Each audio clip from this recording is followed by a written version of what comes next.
झारखंड में नगर निकाय चुनाव की घोषणा के साथ ही धनबाद का सियासी माहौल पूरी तरह गर्मा गया है। भले ही निर्वाचन आयोग ने इस पर नगर निकाय चुनाव गैर दलीय आधार पर कराने का निर्णय लिया हो, लेकिन जमीनी हकीकत इससे बिल्कुल अलग नजर आ रही है। खासकर भारतीय जनता पार्टी में मेयर पद को लेकर चल रही अंदरूनी राजनीति अब खुलकर सामने आने लगी है।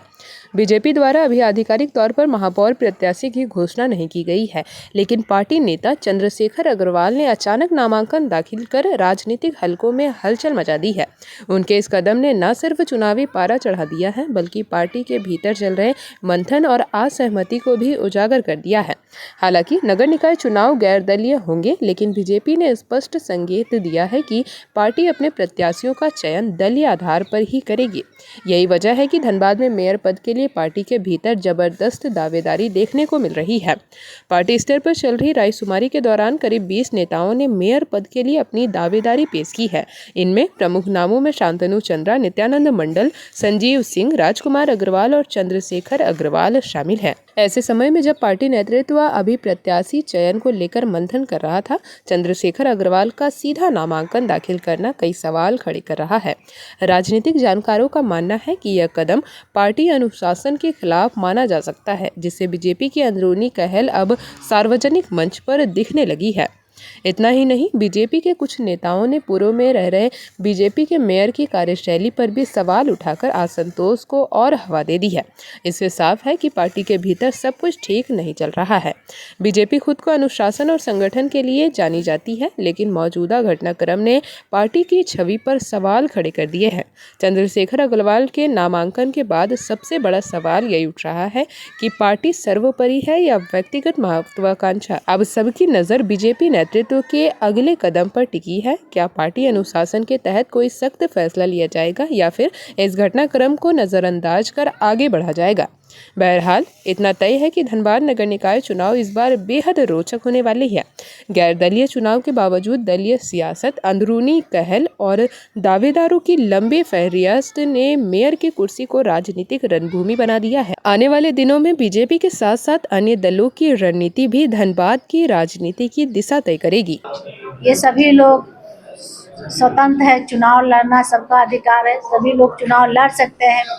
पार्टी बेसिस पे तो चुनाव है नहीं, क्योंकि पार्टी में जो लोग हैं तो सभी लोग चाहते हैं कि पार्टी का आशीर्वाद बना रहे। जिसका अपना जनाधार है वो अपने भी बदौलत चुनाव लड़ते हैं, तो ऐसा नहीं है। लेकिन जो पार्टी में है वो पार्टी का आदेश का पालन जरूर करेंगे और पार्टी के जो भी निर्देश होगा उसी देशानुसार हम लोग आगे कदम बढ़ाएंगे। नॉमिनेशन किए तो नॉमिनेशन जाइए, आप डीसी कार्यालय में नॉमिनेशन फॉर्म खरीदिए और अपना जो है नॉमिनेशन भरिए। लेकिन जो पार्टी के खिलाफ जाएगा उनको करारी हार का सामना करना पड़ेगा, ये भी तय है। तो वैसे लोगों पे पार्टी क्या कार्रवाई पार्टी अब जो अनुशासन कमेटी, जो पार्टी की जो प्रदेश की कमेटी है, जो अभी नगर निगम चुनाव में जो प्रमंडलीय स्तर पर जो कमेटी तय किया, अब उनको निर्णय लेना है कि जो मार्ग के साथ गद्दारी करेगा, पार्टी के साथ गद्दारी करेगा, तो उसको पार्टी रखेगा कि हटाएगा कि क्या करेगा, वो पार्टी के ऊपर डिपेंड करता है। अगर वो अपने आप को पार्टी का एक अभिन्न अंग और सिपाही मानते होंगे तो ऐसा निर्णय उन्हें नहीं लेना चाहिए था। फिर भी ये उनका व्यक्तिगत निर्णय है, अब इसमें मेरी कोई टीका टिप्पणी नहीं होगी, क्योंकि मैंने अपने पूर्व के एक इंटरव्यू में मैंने कहा था कि हमारे जो प्रदेश अध्यक्ष इससे पूर्व जो आए थे उनका यहाँ आगमन हुआ था, तो उन्होंने अपने कार्यकर्ताओं से निर्देश नहीं निवेदन किया था। तो पार्टी धर्म का पालन करना प्रत्येक कार्यकर्ताओं का दायित्व बनता है। नहीं, अगर जब भाजपा समर्थित लोग अगर पार्टी के लोग हैं तो उनको कम से कम 1-2 दिन इंतजार करना चाहिए था, जल्दबाजी नहीं था। अगर पार्टी के साथ चुनाव लड़ते तो रिजल्ट बहुत अच्छा आता। अगर वो कर लिए हैं तब तो पार्टी को मजबूरी है कि जो घोषित होंगे हमारे पार्टी के द्वारा, कार्यकर्ता सब उनके साथ लगेंगे। ऐसा नहीं, आप देखिए, वो हम तो आपको पहले ही बताया कि दलगत चुनाव नहीं है ये, तो इसीलिए अब जो जिन्होंने कर दिया उस पर भी हम लोग कुछ नहीं कर सकते हैं। लेकिन क्या है कि पार्टी जो है 1-2 दिन में जो है उसी के निमित्त पार्टी जो है काम कर रही है और 1-2 दिन में बहुत जल्द जो है प्रत्याशी जो है घोषित कर देगी। करना चाहिए इंतजार, लेकिन ठीक है, अभी चूंकि दलीय आधार पर चुनाव नहीं हो रहा है इसलिए नॉमिनेशन कर दिए हैं। पार्टी को आगे निर्णय लेना है, पार्टी कैसे क्या करती है, क्योंकि दलीय आधार पर नहीं है इसलिए नॉमिनेशन कर दिए हैं। अच्छा, अगर मान लीजिए पार्टी ने किसी और कैंडिडेट को अगर घोषणा करती है तो उस समय क्या स्थिति रहेगी? भारतीय जनता पार्टी का एक कार्यकर्ता पार्टी द्वारा अधिकृत प्रत्याशी के लिए काम करेगा। पूरे तन मन धन से पूरे जोड़ आजमाइश के साथ पार्टी के कार्यकर्ता पार्टी के अधिकृत प्रत्याशी के लिए काम करेगा। निकाय चुनाव की घोषणा होते ही प्रत्याशी मैदान में उतर चुके हैं और खासकर अगर हम बात करें तो इस बार भले ही चुनाव दलीय आधार पर ना हो रहा हो, लेकिन दलीय समर्पित प्रत्याशी मैदान में उतारने की तैयारी चल रही है। और इस वक्त हम भाजपा कार्यालय में हैं और भाजपा कार्यालय में रायशुमारी भी चल रही है और कई वरिष्ठ जो नेता हैं भाजपा से जुड़े हुए, जो लगातार भाजपा के लिए समर्पित रहे हैं, वो मैदान में हैं। और वैसे ही कई लोग हैं जिनसे हम बात करेंगे और समझने की कोशिश करेंगे। खासकर अभी तक अगर हम बात करें तो आज हो सकता है कि देर शाम तक भाजपा अपने प्रत्याशी की घोषणा कर दे। क्या लगता है आपको?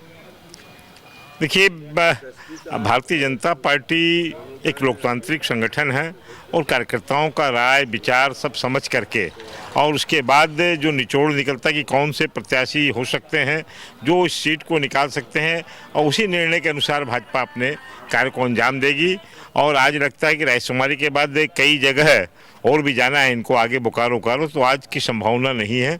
और कल ही प्रदेश में जाकर देने के बाद में प्रदेश से ही कोई घोषणा मेयर प्रत्याशी की होगी और उसके बाद फिर पार्षद प्रत्याशी की घोषणाएं होगी। यानी यह मान सकते कि कल देर शाम तक जो निष्कर्ष है वो निकल कर, कल देर शाम नहीं तो परसों निश्चित रूप से दोपहर में 11-12 बजे तक हो जाएगी। लेकिन एक चीज समझ में नहीं आ रहा है कि पार्टी बड़ी या प्रत्याशी, लोग पूछ रहे हैं कि क्या भाजपा में ऑल इज वेल है या नहीं है, क्योंकि कई ऐसे कार्यकर्ता हैं जो पार्टी में रहते हुए जो है नॉमिनेशन कर रहे हैं सीधा फाइल, तो उन्हें कैसे देखते हैं आप लोग? देखिए, ऐसा है कि जब नामांकन शुरू हो जाता है तो पार्टी कहीं न कहीं प्रत्याशियों को अगर नामांकन कर भी देता है तो उनको ये बता दिया जाता है कि अगर पार्टी का जो निर्णय होगा वो उनके साथ सहमत होंगे और निश्चित रूप से पार्टी का गाइडलाइन के अनुसार चलने का काम करेंगे। जिनको पार्टी प्रत्याशी बनाएगी तो हम लोगों को लगता है कि जिन लोगों ने भी नामांकन किया भी होगा उनके घोषणा के पहले, तो निश्चित रूप से पार्टी गाइडलाइन के अनुसार वो लोग निर्णय लेने के लिए, यानी कि बाद में अनुशासनात्मक कार्रवाई जो है, भाजपा चूंकि अनुशासन के लिए जानी जाती है, क्योंकि ये प्रदेश का मामला है अनुशासनात्मक कार्रवाई, और ये तो वही लोग बताएंगे, मगर हम लोग ये मान के चलते हैं कि भाजपा में एक अनुशासन है। और चूंकि अब नामांकन शुरू हो गया है, लेट नहीं हो जाए, लोगों को कागज पत्र बनाना पड़ता है, सब कुछ बनाना पड़ता है, पंडितों से टाइम दिखाना पड़ता है, ज्योतिषों से समझना पड़ता है, उस दृष्टिकोण से लोग अपना अपना नामांकन उस दिशा में कर लेते हैं। चलिए, तो अभी नामांकन शुरू हो चुका है और खासकर लोग जो है अपना नामांकन भी कर रहे हैं, लेकिन सबसे बड़ा सवाल है कि अभी बीजेपी ने किसी तरह से कोई गाइडलाइन जो है वो दिशा निर्देश नहीं दिया है, उसके बाद भी लोग जो है सीधे तौर पे जाकर नामांकन कर रहे हैं। तो इस तरह का जो चलता है, चूँकि बीजेपी से आप भी जुड़े हुए हैं, क्या कहेंगे इस पर? देखिए, अभी जो 2 दिन पहले यहाँ जिला कार्यालय में मीटिंग हुआ था, इसमें आप लोग भी जान रहे हैं, पत्रकार बंधु जिले के सभी लोग जान रहे हैं। तो इसमें जो मीटिंग हुआ, जो महापौर पद के प्रत्याशी थे, पार्षद के प्रत्याशी थे, जितने लोग भी थे, उन्होंने अपना दावा किया कि भैया हम भी चुनाव लड़ेंगे, हम भी चुनाव लड़ेंगे। अब पार्टी की जो कमेटी बनी है, नगर निगम चुनाव के मद्देनजर जो कमेटी बनी है, उसमें सब लोग के द्वारा पूछा भी गया आप चुनाव लड़िएगा, क्या है, आप कैसे जीतिएगा, नहीं जीतिएगा। अब आज फिर इस पे चर्चा है, तो कल तक संभवतः पार्टी की ओर से कौन प्रत्याशी होगा, 20 महापौर प्रत्याशी यहाँ अभी दावेदार हैं और पार्षद लोग अपने अपने वार्ड से हैं। तो जैसा पार्टी तय करेगी वैसा निर्णय सर्वमान्य होगा। अब पार्टी के खिलाफ बहुत लोग जाके अगर चुनाव लड़ेंगे तो बस वही स्थिति होगा। तो उन लोगों पे कार्रवाई होगी? कार्रवाई तो प्रदेश कमेटी, जो अनुशासन कमेटी है भाजपा की, तय करेगी।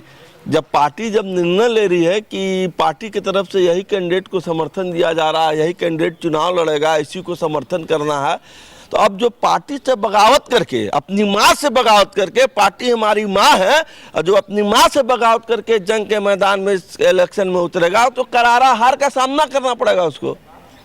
बिल्कुल, जब तक पार्टी अपना निर्णय नहीं दे देती है। हमारे साथ और लोग भी हैं, झरिया से आए हुए हैं, चूँकि बीजेपी से आप काफ़ी समय से जुड़े हुए हैं, तो इस तरह का जो दृश्य बनता है, अभी कार्यालय से, बीजेपी से अभी किसी तरह की नोटिफिकेशन नहीं आई है। संभावना है कि कल शाम तक प्रत्याशियों की घोषणा हो जाए, कि लगभग 15 लोगों ने आवेदन भी दिया है महापौर के लिए। तो लोग बगावत करके अगर जाते हैं पार्टी से, तो उसको किस नज़रिए से देखते हैं आप? नहीं, जब पार्टी का निर्देश आ गया तो इंतज़ार करना चाहिए था। मान लीजिए नॉमिनेशन 7 तक 6 तक जब भी है, लेकिन इंतज़ार करना चाहिए था। 1-2 दिन में घोषणा पार्टी करेगी ही। जब पार्टी का सच्चा सिपाही अगर हम लोग कहते हैं, थोड़ा सा वेट करना चाहिए। 1-2 दिन में पार्टी आज लगातार तय कर रही है किस कैंडिडेट जिताने के लिए पार्टी तैयार है। अब उस रणनीति तो बनाने में थोड़ा सा लेट हुआ है पार्टी का, लेकिन सुधार करके इसे आगे बढ़ाएगी और जल्दी ही कल तक निर्णय हो जाना चाहिए मेयर का। ऐसे जो बगावत करके जो जा रहे हैं, सीधा नामांकन कर रहे हैं, तो वैसे लोगों को क्या सपोर्ट मिलेगा भाजपा का? नहीं, जब पार्टी का निर्देश हो जाएगा कि मेरा ये कैंडिडेट, तो फिर उसको सपोर्ट नहीं मिलेगा। ये तो खैर जग जाहिर है ना। पार्टी जब अधित कर देगी कि हमारा ये मेयर का प्रत्याशी, हमारा जिनका भी नाम आए, इनके लिए काम करना, तो संगठन तो उसके लिए काम करेगा। बिल्कुल, संगठन उसके लिए काम करेगा और उसके लिए इंतजार करना होगा। महज कल देर शाम तक जो है वह नाम की घोषणा भी हो जाएगी कि आखिर कौन होगा भाजपा से मेयर प्रत्याशी। धनबाद से जेपी भारत लाइव के लिए कन्हैया कुमार। जेपी भारत लाइव, भारत की बात जेपी के साथ। वीडियो को लाइक करें, शेयर करें और चैनल को सब्सक्राइब करें।